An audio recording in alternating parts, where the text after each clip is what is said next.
Bismillahirrahmanirrahim. Assalamualaikum warahmatullahi wabarakatuh.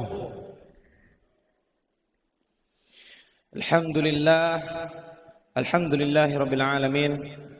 Wassalatu wassalamu ala asyrafil anbiya'i wal mursalin wa ala alihi wa ashabihi wa ummatihi ajma'in. Amma ba'd. قال الله تعالى في القرآن الكريم: أعوذ بالله من الشيطان الرجيم.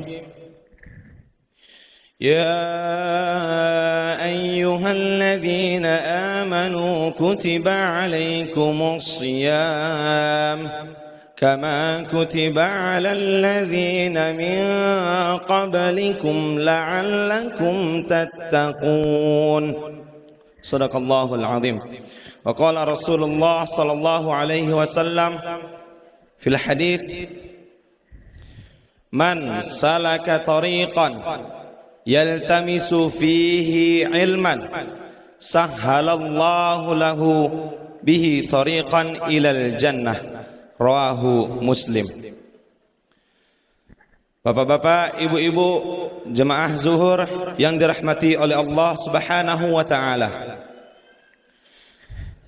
Yang pertama dan yang paling utama, marilah kita panjatkan puja dan puji syukur kita atas kehadiran Allah Subhanahu wa taala yang mana telah memberikan kita nikmat iman, nikmat Islam, nikmat ihsan serta nikmat sehat, sehingga kita semua masih bisa diberi kesempatan untuk berkumpul di Masjid Raya Al-Istiqomah ini.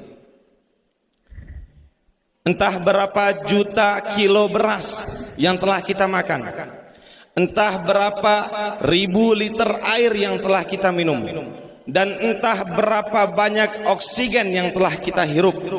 Tidak lain dan tidak bukan, itu semua adalah nikmat Allah Subhanahu wa taala yang wajib dan patut kita syukuri.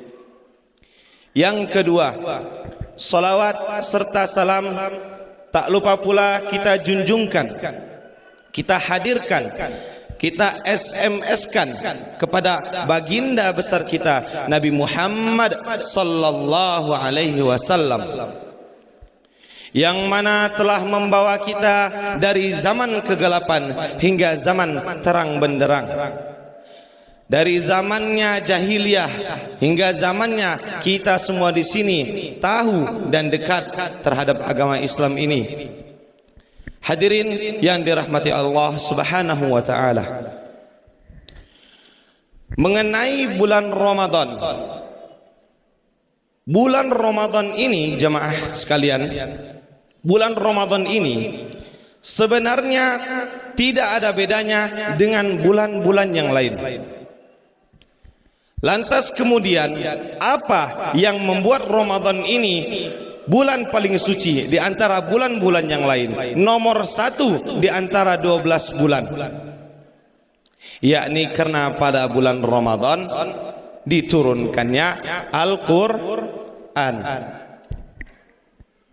Allah Subhanahu wa taala yang maha mulia, yang maha suci, yang memiliki kalam dari Al-Quran ini sendiri, mewahyukan Al-Quran kepada baginda Nabi Muhammad sallallahu alaihi wasallam, yang kemudian malaikat Jibril yang membawa wahyu ini.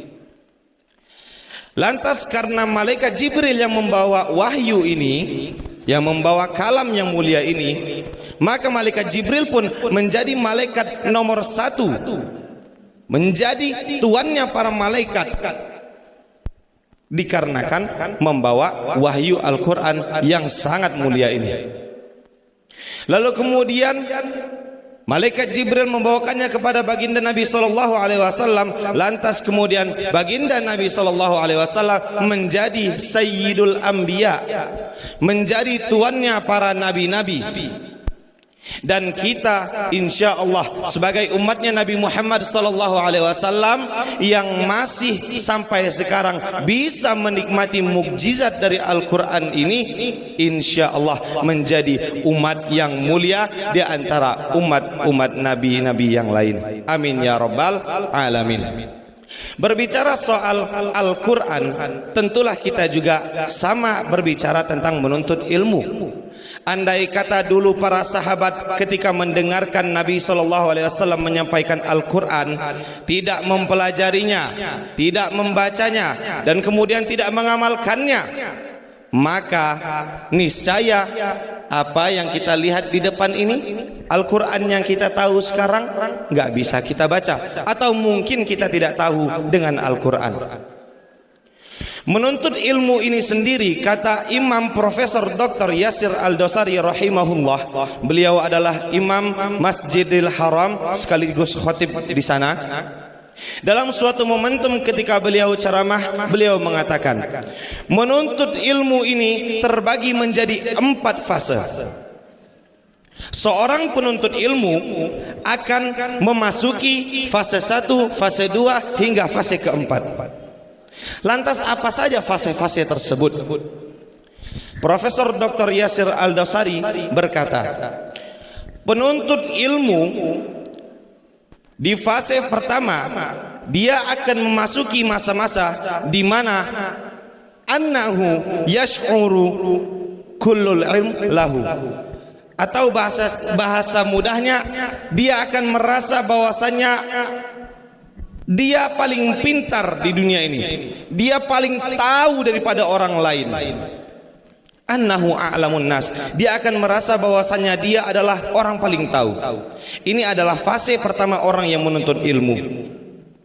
Nah, jadi kalau misalkan kita sedang menuntut ilmu, lalu kemudian kita masih merasa bahwasannya kita lebih pintar dari orang lain, maka hati-hati, itu baru fase pertama dalam menuntut ilmu.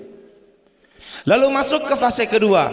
Fase kedua orang yang menuntut ilmu, yakni dia akan merasa qalilan fa qalilan annahu mawjudun ma lam ya'lam. Dia akan merasa sedikit demi sedikit bahwasanya ternyata ada yang luput dari pandangannya. Bahwasanya dia akan merasa, oh ternyata cara baca Quran itu banyak, bukan cuman wadduha, tapi ada riwayat yang mengatakan cara bacanya wadduhe. Nah, ini sedikit demi sedikit nih dia akan merasakan bahwasanya ada ternyata ilmu yang luput dari pandangannya. Lalu masuk ke fase ketiga orang yang menuntut ilmu. Di dalam fase ketiga ini, seorang penuntut ilmu akan merasakan bahwasannya apa yang dia tahu lebih sedikit dibanding apa yang tidak dia ketahui, atau sebaliknya, apa yang tidak dia ketahui ternyata lebih banyak daripada apa yang dia ketahui. Ini adalah fase ketiga seorang penuntut ilmu.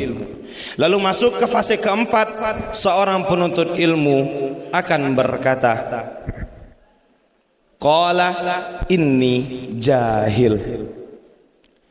Seorang penuntut ilmu yang masuk ke fase keempat atau fase terakhir menurut Profesor Dr.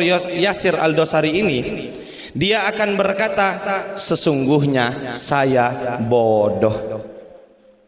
Kenapa sih? Kok dia sudah menuntut ilmu banyak-banyak, menuntut ilmu lama-lama, tapi dia masih merasa bodoh? Karena ilmu itu luas. Sehingga apa? Ibarat cangkir yang sudah terisi air, dia tidak akan merasa penuh. Supaya apa? Supaya kemudian diisi terus dengan air. Supaya cangkir tersebut diisi terus. Kenapa? Karena dia tidak merasa penuh. Maka dari itu, bapak-bapak, ibu-ibu sekalian, hadirin jemaah zuhur yang dirahmati Allah Subhanahu wa taala, usahakanlah kita sebagai umat muslim yang menuntut ilmu minal mahdi ilal lahdi, yang menuntut ilmu dari buayan hingga liang lahat, usahakan selalu merasa kosong, jangan pernah merasa penuh sedikit pun. Barakallahu fikum. Mungkin hanya ini yang dapat saya sampaikan. Apabila benar, datangnya dari Allah Subhanahu wa taala.